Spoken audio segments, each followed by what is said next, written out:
La expresión y la música en Pravia es muy conocida en Asturias y se utiliza cuando falta algo importante o cuando algo no está completo.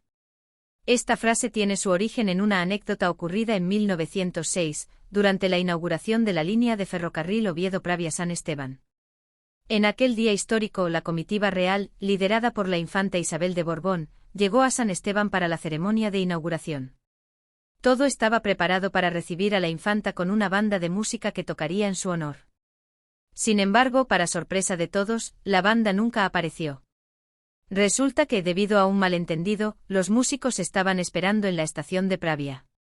A pesar de esta situación inesperada, la comitiva real decidió continuar los actos de la primera parada y paseo oficial por San Esteban. Alguien, al ver la ausencia de la música planeada, comentó con ironía: "La infanta aquí y la música en Pravia". Aunque no podemos confirmar si esta anécdota es el origen exacto de la expresión, es una de las versiones más populares que se cuentan.